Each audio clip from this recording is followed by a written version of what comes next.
Soc Gemma Ginovar, tinc 27 anys, a punt de fer-ne 28.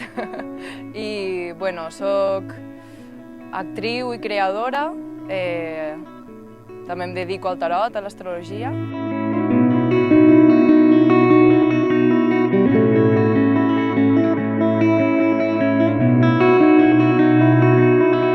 De petita sempre he estat ballant i fent espectacles per casa i sempre demanava a mons pares que m'apuntessin a ballar.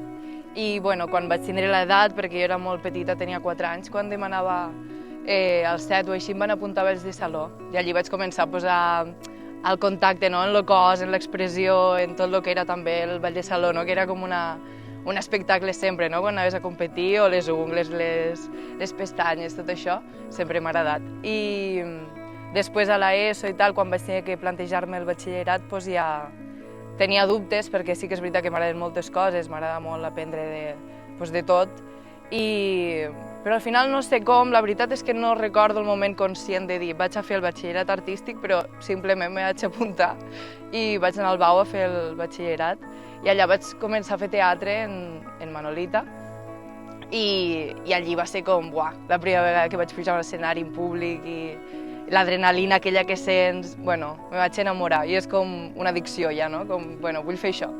I allà ja me'n vaig anar a Barcelona a estudiar teatre i aquí va començar la meva carrera més professional, artística, que ha estat més enfocada al teatre, però sí que és veritat que sempre he mesclat teatre i cos. A mi el que m'agrada molt és el teatre físic, el teatre dansa i això, on puc expressar més des del cos.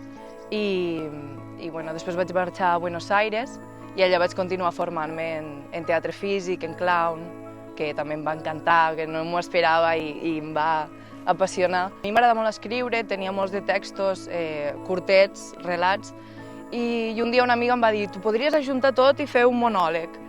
I a mi em costava molt trobar-li el sentit, ordenar aquests textos. Sí que anaven tots una mica del mateix, perquè va ser una experiència vital, i al final ella m'ho va agarrar i m'ho va mesclar tot i va fer un monòleg. I vaig dir, hòstia, que guai! I la primera idea era fer el monòleg teatralitzat i ja està, però després se'm va ocórrer fer un videoart, que era com un videoclip del monòleg, i es va anar fent gran això i al final vaig acabar fent el videoart en bastants actors, en tota una producció i això, i la veritat és que em va encantar també la part de produir.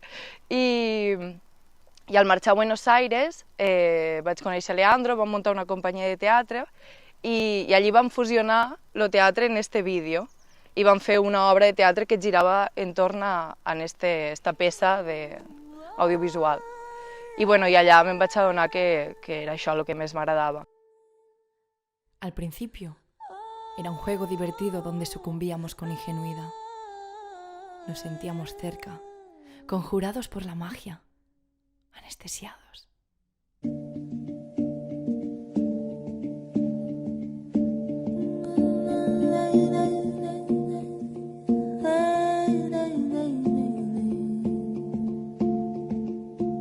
Al ser a Buenos Aires jo crec que va ser més fàcil que haver-ho fet aquí. Allà crec que l'art és algo que està més a peu de carrer, on tothom pot accedir-hi, no és tan elitista com aquí, on no hi ha tants de tràmits burocràtics i de papeleo. O sigui, tu vas allà i vas a inscriure't, t'informes, i és molt més fàcil la gestió. Llavors, allí em vaig trobar que era, la veritat, fàcil per com jo m'ho imaginava que seria. Sí que és veritat que al vindre aquí ja no hem continuat en la companyia, hem actuat alguna vegada a Barcelona, però després ja ho hem deixat una mica, perquè aquesta obra ja està, i aquí ja no hem fet tot el tràmit d'inscriure la companyia legalment a Catalunya i tot això. Però ja et dic, el que em vaig trobar allà és que l'accessibilitat a l'hora de poder actuar a teatres és molt més gran que aquí. Vull dir, és un tracte molt més humà. Vas, parles amb la persona responsable del teatre i ja està. Vull dir, si li agrada, òbviament, li has de presentar el projecte, com a tot arreu, però a mi m'agrada més aquesta manera de funcionar. Crec que estem molt tancats a obrir-nos a coses noves i que encara es té aquesta figura com per dalt. Com els artistes són aquells que surten a la tele i que són famosos i no s'entén l'art com a tal que és una via d'expressió de coses que la societat necessita dir i necessita reflectar. I crec que és això, és este punt de sensibilitat d'entendre que no fa falta ser, no sé, algú famós o... Si tu tens alguna cosa a dir, esta seria, no sé, per a mi la suficient raó per a poder ser accessible a dir-ho i ja està. Jo estava viatjant en Leandro per Argentina, vam decidir cruzar el país per fer la Ruta 40. Estàvem viatjant en autostop i va ser una experiència increïble que repetiria, sens dubte. I jo ja feia 2 anys que no celebrava el meu cumpleaños aquí i vaig dir, vull tornar per al meu cumpleaños.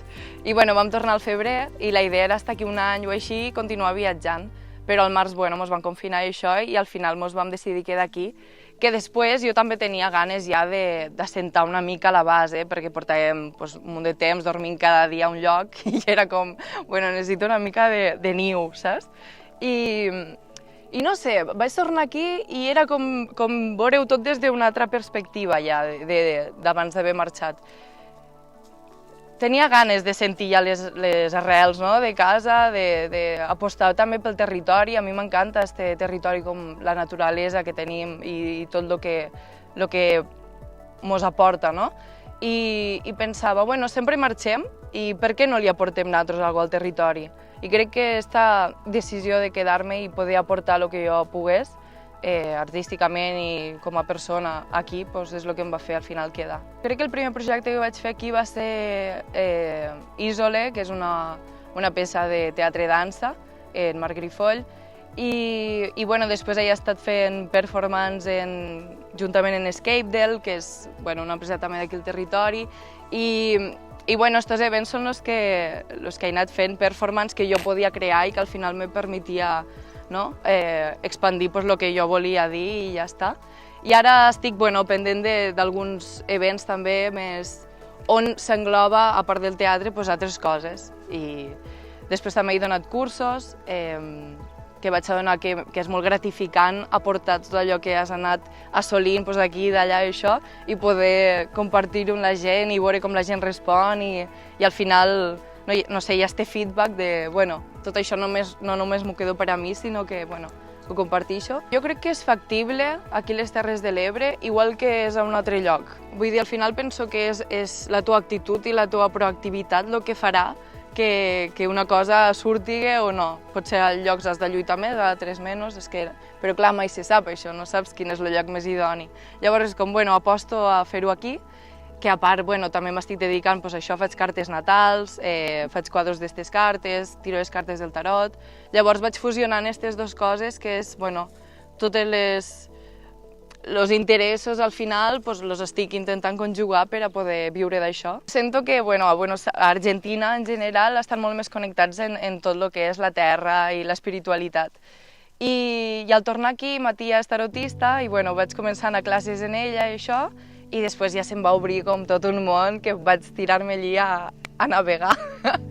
I que també penso que hi ha molt d'estigma en tot aquest àmbit, que a la gent se l'ha, no sé, estem acostumbrats a veure a la tele els personatges que fan de tarot i tot això, i després te n'adones que no té res a veure, que són eines d'autoconsciència personal i de l'entorn i que m'ajuden molt a estar connectada també en el que passa menys tangible, que sempre al final ens quedem... Sento que és una societat molt binària, que sempre és tot això ho veig, això existeix i ja està. I sí, això ho veig i això existeix, però també existeixen coses que potser no veiem i que sents i que perceps d'altres maneres o el que sigui. I llavors m'aporta tant com a persona que és algo que hi ha tant per aprendre. I jo penso que al final tot són com, no sé, ingredients que vas tirant dins d'una olla i tot suma, no? I al final me n'adono, no sé, que si jo vull fer vídeos del tarot, també m'ajuda la part expressiva i de connectar amb la gent o d'esta part més empàtica o... Després també estic creant uns events que és per a fer com uns rituals conjunts, on és també com més performàtic, no? I llavors sí, penso que estic trobant aquest punt de conjunció entre una cosa i l'altra.